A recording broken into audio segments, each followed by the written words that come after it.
नहमदुहु व नुसल्ली अला रसूलिहिल करीम अम्मा बाद फ़अऊज़ु बिल्लाहि मिनश शैतानिर रजीम बिस्मिल्लाहिर रहमानिर रहीम अस्सलामु अलैकुम व रहमतुल्लाहि व बरकातुहू।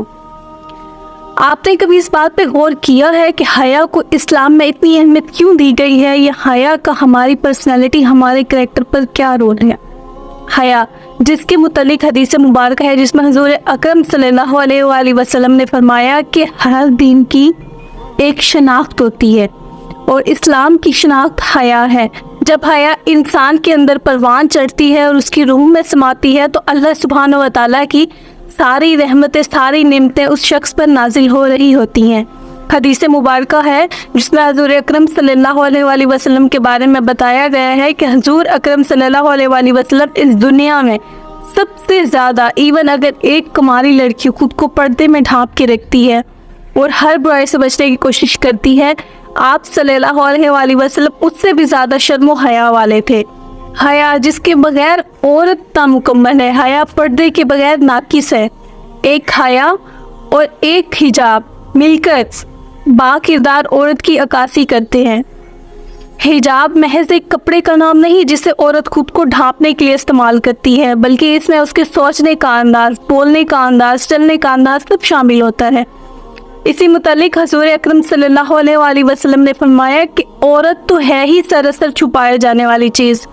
क्योंकि जब ये घर से बाहर निकलती है तो शैतान इसे घूर घूर कर देखता है। दीन पर कायम रहना और अल्लाह के रास्ते पर चलते रहना किसी के लिए भी आसान नहीं होता। आप जिस भी इंसान को देखें जो आपको बज़ाहिर नेक नज़र आ रहा होगा, लेकिन आप नहीं जानते कि वो अपने अंदर शैतान से कितनी जंगें लड़ रहा है। उनके भी गम होते हैं और उन पर भी नेक अमाल करना हर टाइम आजमाइश बना रहता है। किसी के लिए सच बोलना, किसी के लिए आँख की खयानतों से बचना और किसी के लिए पर्दा करना, ये सब बुराइयों से बचना उनके लिए भी मुश्किल होता है। इसी मुतालिक हज़रत हसन अमर तसरी रहमतुल्लाह अलैहि ने लिखा है कि अगर एक शख्स को सच्चे दिल से तौबा करने की तौफीक मिली, उसने फिर वो तौबा कर ली, लेकिन वो फिर उस तौबा को तोड़ बैठा, उसको दोबारा वो तौबा की तौफीक दी गई, इसी तरह वो दोबारा तौबा की तौफीक तोड़ बैठा, उठता रहा और गिरता रहा, उठता रहा बार बार और गिरता रहा, लेकिन अल्लाह की रहमत से मायूस नहीं हुआ, तो बार बार उठना और बार बार गिरना उसे क़यामत वाले दिन तौबा पर इस्तकामत रखने वालों में शामिल फरमा देगा, क्योंकि उसने अपनी कोशिश जारी रखी और हौसला नहीं हारा। इसी तरह इसमें आपका कोई कसूर नहीं कि आपने एक ऐसी सोसाइटी या एक ऐसे माहौल में जन्म लिया है जहाँ पे पर्दे का कोई निज़ाम नहीं,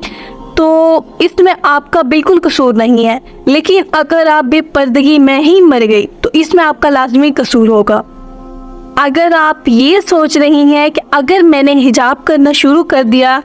तो लोग क्या सोचेंगे, तो मैं आपसे एक बात पूछना चाहूँगी। आप इस दुनिया में अकेली आई हैं, आपने इस दुनिया से अकेले जाना है, आपने कब्र में अपने नामा अमाल का हिसाब अकेले देना है, तो फिर ये लोगों का खौफ किस बात का है?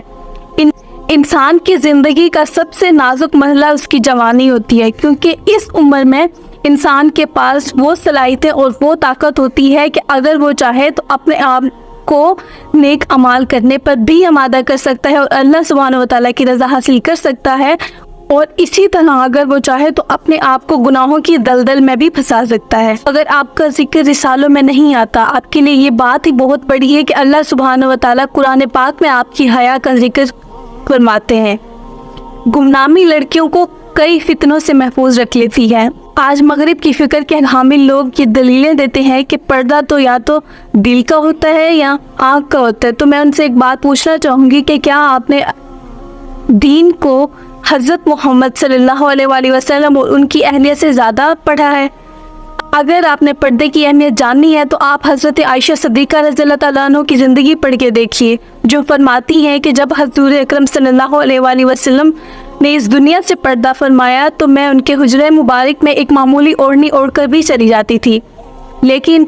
जब हज़रत अबू बकर सिद्दीक़ रज़ियल्लाहु तआला अन्हु का इंतकाल हुआ और उन्हें भी हुज़ूर अकरम सल्लल्लाहु अलैहि वसल्लम के पहलू में दफन किया गया, तो तब भी मैं वही मामूली ओढ़नी ओढ़कर चली जाती थी, क्योंकि मुझे इस बात का इल्म था कि एक मेरे शोहर हैं और दूसरे मेरे वालिद हैं।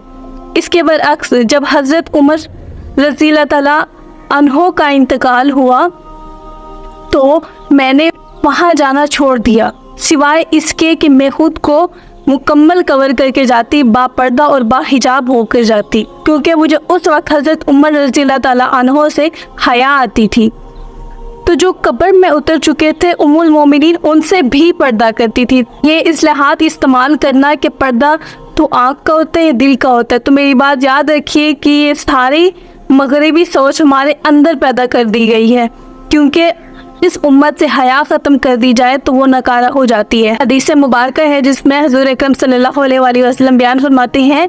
کہ ایمان اور حیا دونوں ایک دوسرے سے جڑی ہوئی ایسی چیزیں ہیں، اگر ان میں سے ایک چیز بھی ختم ہو جائے تو دوسری خود بخود ختم ہو جاتی ہے۔ یعنی اگر آپ کے اندر ایمان ختم ہو جائے تو حیا خود بخود ختم ہو جائے گی، اسی طرح اگر آپ کے اندر حیا ختم ہو جائے تو ایمان کا خود ہی خاتمہ ہو جاتا ہے۔ حجاب کا مطلب سوشل بائیکاٹ نہیں ہے، بلکہ یہ تو آپ کے اس اعتماد کا نام ہے جو آپ کو دیکھ کر دوسروں کے اندر پروان چڑھتا ہے۔ یمن کی ایک لڑکی جس نے نوبل پرائز جیتا،